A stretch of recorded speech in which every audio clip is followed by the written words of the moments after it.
تو میں نے بائی چوائس ایک فل ٹائم جاب چھوڑنے کا فیصلہ کیا.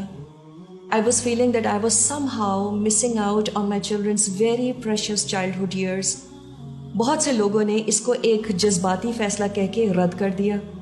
کسی نے کہا کہ میں نے بے جا اپنے والدین کا پیسہ ضائع کیا ہے. میرے کسی جاننے والے نے مجھ سے پوچھا کہ اب تم کیا کرو گی، اور میں نے کہا I want to be a housewife, a mother. And I was baffled and I still am by her response. She said, seriously? اور پھر انہوں نے ایک ایسی بات کہی جو شاید ایک بدترین سوال تھا میرے لیے. She said, don't you want to contribute to society? آج کل ایک عورت کو نہایت ہی کمزور اور انڈر پاورڈ سمجھا جاتا ہے اگر وہ مرد کی طرح کما نہیں سکتی. وہ ایک ڈس آرڈر ہے جس کو ماڈرنٹی ٹھیک کرنے آئی ہے. آج کل کچھ لوگوں کے ذہنوں میں ایک کامیاب عورت کی ڈیفینیشن یہ ہے کہ وہ مرد سے فائنینشلی آزاد ہو، ایک کامیاب کریئر والی ہو، اور جیسے چاہے وہ اپنی زندگی گزارے. So to be a housewife is to be a damsel in distress. آج ہمیں فلسفی بھی یہی بتاتی ہے کہ اس ماڈرنٹی نے انفرادیت پر کیسے کام کیا ہے. ہر کام میں what's in it for me mentality نظر آتی ہے. The ability to think and go beyond ourselves، یہ ایک ڈیلوژنل سی بات لگتی ہے. تو کیا صرف ایک اچھی ماں ہونا ایک پرعزم کام نہیں ہے؟ کیا یہ ایک selfless contribution to the society کی نہ صرف ایک بہترین شکل بلکہ ایک واحد شکل نہیں ہے؟ اس میں نہ کوئی فائنینشیل گین ہے اور نہ کوئی سوشل ریکگنیشن. ماں ہونا کوئی فیری ٹیل نہیں ہے.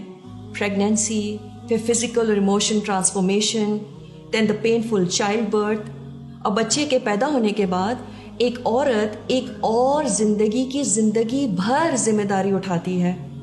چھوٹے بچوں کے لیے راتوں کو جاگنا، she is practically on call 24 hours a day. جب وہ بڑے ہو جائیں تب بھی بچے کو کسی بھی شکل میں اسسٹ کرنے کو تیار. And then there is no such thing as a break in motherhood. So isn't motherhood the greatest if not the only form of selfless contribution there is in society? ایک عورت جب ماں بنتی ہے تو اس پر ایک انسین اماؤنٹ آف پریشر ہوتا ہے کہ وہ اپنے بچوں کو ایسی تربیت دے جو ایک بہترین معاشرے بنانے کے لیے قابلیت رکھتے ہوں. ہر عورت کے پاس یہ چوائس ہوتی ہے کہ وہ اپنے لیے دوسرے آپشنز اپنائے. وہ ایک بڑی بزنس ٹائکون بن سکتی ہے، وہ کوئی کریئر اپنا سکتی ہے. She can become the top executive of some giant company and get paid millions. وہ ایک بہترین ڈاکٹر بن کے انسان کی فلاح کے کام بھی کر سکتی ہے. کیا اس میں کوئی پرابلم ہے؟ Of course not. لیکن جب ایک house wife, just a house wife, خوشی خوشی اس بات کو چوز کرتی ہے کہ وہ اپنی زندگی صرف ایک اچھی ماں بن کر گزارنا چاہتی ہے for all the following years of her life, I can not imagine how one could still find it in them to call her weak and shallow. سوچے ذرا، اگر کوئی شخص اچھی زندگی کے خواب دیکھتا ہے دوسروں کے لیے اور دوسروں کے ساتھ، تو کیا یہ گوئنگ بیانڈ آر سیلز کی بہترین شکل نہیں ہے؟ آج ہمارے معاشرے میں ہمیں کتنے سارے پروفیشنلز مل جاتے ہیں، چاہے وہ کوئی بھی فیلڈ ہو، and yes they all are contributing to the society.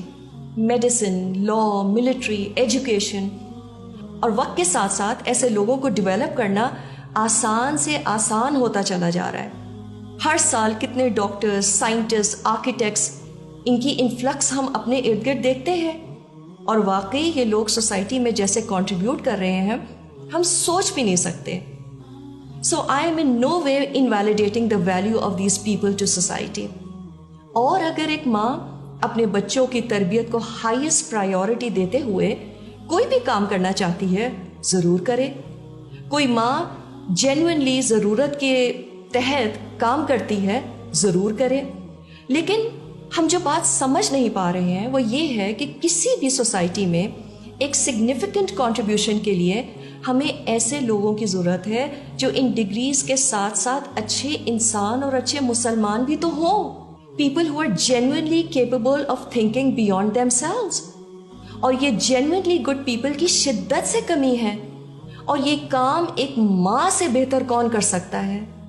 تو اگر میرا ماں ہونا مجھے یہ موقع دیتی ہے کہ میں کم از کم ایک ایسا شخص دنیا کو دے جاؤں جس کی آج شدت سے کمی ہے، تو میں خوشی سے اس بات کے لیے تیار ہوں کہ میرے نام کے ساتھ جسٹ اے ہاؤس وائف لکھا جائے۔